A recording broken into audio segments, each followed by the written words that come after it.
Hello, this is Dr. Judy Saalinger. I'm with Lasting Recovery, and we're here talking about chronic pain and opiate prescription dependence, and how it is that you can find hope and help from your substance abuse issues for yourself or your family members. And what we're talking about today is the recognition that you've been using mind-altering substances to deal with a chronic pain syndrome and you maybe have become chemically dependent or physically dependent on the medications. The questions are: have you taken the same mind or mood altering medications for over a year only to find that you have the same symptoms? And have you ever informed your physician as to which pill works best at which dosage and had him or her adjust the prescription to your recommendations? Third question is, have you used a tranquilizer or a sleep medication for a period of months or years with no improvement in the problem and kept taking the pills anyway? Or have you increased the dosage, quantity, strength, or frequency of your medication over the past months or years? And so as we take callers today, and I think we have a caller. We have Tamara is on the phone, and Tamara is actually our intake coordinator and does the admissions at Lasting Recovery. And Tamara has experienced chronic pain and addiction just like I have, and just like a couple of our other staff members. So we really know what's going on with it. We understand it, and we've been able to work through it. Tamara, are you there? Hi, Judy. Hi, Tamara. Good morning. Good morning. And, I wanted, for you to perhaps let our callers know what it is, and our listeners there, the things that you found for yourself, how you recognize that you had an addiction to the pain medication. Sure. Well, I had already, at this point in my life, I had already been in recovery from alcohol abuse for almost 6 years. Uh-huh. And when I had a bad fall down some stairs at home and fractured a vertebra and herniated 4 discs, and it just really laid me up for several years in trying to recover from that and 2 surgeries. And in the meantime, we were trying to alternatives to the surgeries. I was put, after taken to the hospital, I was put on Valium and Vicodin and Soma and a high ibuprofen just to manage the pain and to get the muscles to relax because they would frequently spasm. And it was a very hard experience, and I had 3 kids at home, and I got through the first few months in physical therapy and a lot of rest, and I had a lot of people helping. After the hospital, I went home, and I found myself really suffering with the pain. And it wasn't just the intensity of the pain, but the suffering that came with the pain was how it impacted my home life, my relationship with my husband and my children, and I became that pain. Yes.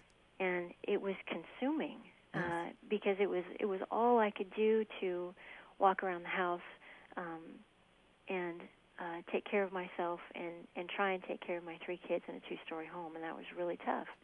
And the recovery was really hard. I was never pain-free, but the medications that they gave me would take the edge off the pain so that I could function.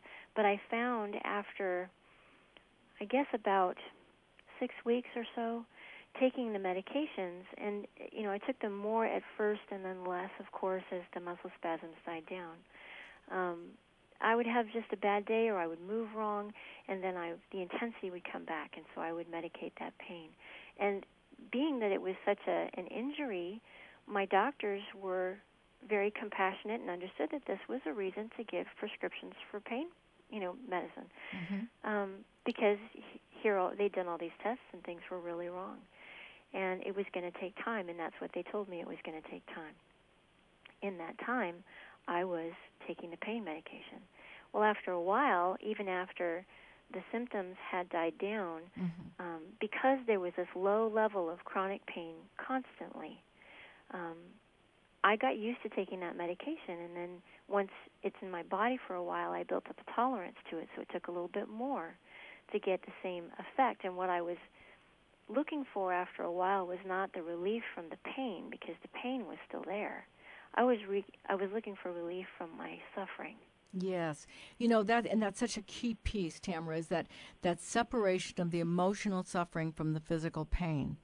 And, when we look at some of the symptoms of the chronic pain syndrome, feelings of depression and anger and worry and discouragement and irritability and sleep difficulties and monetary difficulties, as many people have lost their jobs, or, something like yourself, maybe had to have other people come in and help you because you couldn't do the work, so that creates problems. Relationship issues, relationships get disturbed because, like you said, it really impacted your relationship with your children and your husband, and social withdrawal, inability to concentrate, and poor memory, and all of these kinds of things really affect our self-esteem, and then it just becomes a vicious cycle. It's a downward cycle. Yes, and at some point the emotional suffering and my social suffering became so much that I realized that the Vicodin and everything else that they gave me over that time became my solace. It would take me out of my emotional suffering, so then I was medicating that.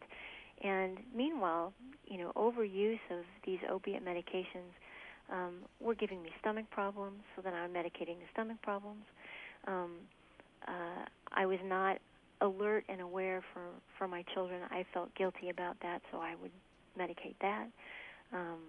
To where I was just really pretty dysfunctional on the couch, and it had nothing to do with my back. Yes, exactly. I could totally relate to you, which is why we work well together, because that level of suffering is just, it can be so profound, and our task in recovery is to not get into the mental suffering and to be able to do the physical things and the cognitive changes that we need to make in our thinking in order to keep us out of that space. Yeah. And I know that you've done a lot of work on that. We have the 20 questions that are on our website at www.lastingrecovery. There's 20 questions about whether or not you have opiate dependence. And so if you go to our website and just look on the assessments, you'll find that there's the 20 questions for opiates. We also have it for alcohol, marijuana, benzos, and stimulants. But I wanted to just name a couple of these, and on these questions, I'm going to ask you, Tamara, did your doctor or your spouse or anyone else express concern about the use of medications that they had on you and the effects? I think my husband did. I think my doctor was pretty removed, actually, from that. But in hindsight, perhaps I didn't represent myself honestly. Okay. When I went to see him, but definitely my husband did, yeah. Sure. When you have something that really works, it's like, why tell them, because they might take it away. Exactly. And especially as you become dependent. So another question, have you ever decided to stop taking pills only to find yourself taking them again, contrary to your previous decision? Well, absolutely. Once your body becomes dependent on those medications, you go through symptoms of withdrawal, which you want to avoid because it's worse than how you were feeling when you were wasted. Yes. And so you take that thinking that that's going to make it better, or you hold on as long as you can, and then you just can't hold on anymore, so you take it again. Take it again, yes. And then the third question here, have you ever felt remorse or concern that you were taking too many pills, or some, feelings of guilt or shame that here I am back taking it again, even though I told myself and maybe told someone else that I wasn't going to take these anymore? Oh, absolutely. Okay. Absolutely. And then, you find your efficiency or your ambition decreased since you began taking those pills when you were doing that? Oh, definitely. Okay. And that's separate from the injury. It's separate from the injury, exactly. And it can go on for years and years and years. Another question here, have you established a supply in your purse or pocket or a hideaway in case of emergency, in case you ran out of pills? Did you do that? I had a stash of them. They were not in their prescribed container. I had them stashed in an Altoids tin. Ah, okay. In my purse. In your purse. What I found for myself was that I had these little bottles, and I'd have 2, 3 to 5 pills, and I would have these bottles stashed all over the house and in purses. I'd take some pills out, I'd stick them in the line, in the zippered section of a purse, and I had them in different drawers. I had them in my car. I had them all over just in case I started to go through withdrawal and needed them. And what I found was that I was always looking for a withdrawal symptom because that was actually became the trigger for the use. It wasn't the pain. And if I did have a little twinge of pain, I was so afraid that it was going to be a huge pain, that it was going to just devastate me, that in my mind I began thinking that this pill was going to stop any future pain. Right. And, one of the things that I heard you say the other day, and it was just so powerful as you were sharing with one of the women who had been suffering from pain addiction and some of the other women who were hurting, was that, about pain being an inevitable part of being alive, and I just thought that was just so powerful, because we don't want to suffer physically, we don't want to suffer emotionally. And the bottom line is that that's life. That's about being alive and enjoying life, but it doesn't have to run our lives. Right. And I think that's what you really shared, Yeah, I remember that moment, and there's something very profound when we are in our bodies and clean and sober, that we can identify, oh, I have a pain. Okay, that's a reminder that I'm alive. Yes. I'm in my human body, and I am in the center of where I'm supposed to be, that I can even identify that, because if I were self-medicating, I would be so disconnected. Exactly. That I'm grateful for the awareness of the sensations of my body, and I'm grateful that I've gained the tools over time to handle real pain, because that happens, and it will happen in recovery. It happens in life. Everybody. Situations occur, and to handle that without having to check out of my life. Yes, and that's so beautiful, because this is a part when we look at substance use, is that people want to check out of life. They don't want to have to be able to deal with the emotions, and sometimes those emotions are really intense and strong and painful, and it can be prolonged. They can be related to trauma. They can be related to many different things: abandonment, physical abuse, emotional abuse, sexual abuse, all of those kinds of very painful emotions that we don't know how to handle. However, using a chemical, whether it be opiate pain medication or alcohol or marijuana or benzodiazepines, whatever it might be, to numb that feeling out doesn't solve the problem, does it? No. It exacerbates the problem. It exacerbates it. And one of the things that we find is that, the trigger, because that emotional pain or that physical pain becomes the trigger that the body uses, that says, okay, give me more drugs, give me more alcohol. To the extent that our body will actually manifest pain so that we can medicate it. Yes. That it's really, incredible as to how this cycle goes. And I know that there are thousands of people who are dying of this disease. We talked about it a couple of weeks ago, about the number of people who were in the hospitals for poisonings, and that many of them did die because of the fact that they were taking too many medications.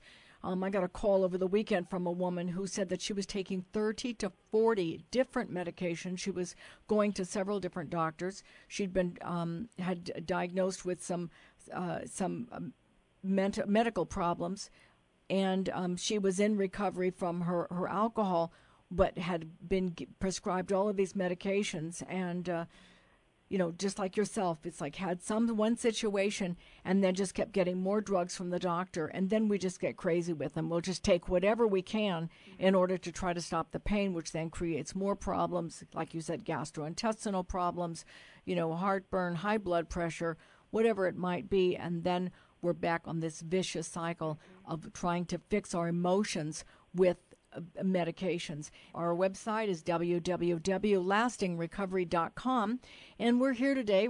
My guest is a call-in here, Miss Tamara Anderson. Tamara, I really appreciate you being here. If you want to hold on just for a few minutes, we're going to be going into break. Thanks. Okay. We'll be right back to talk about what you can do to solve your problem with opiate pain addiction. Thank you.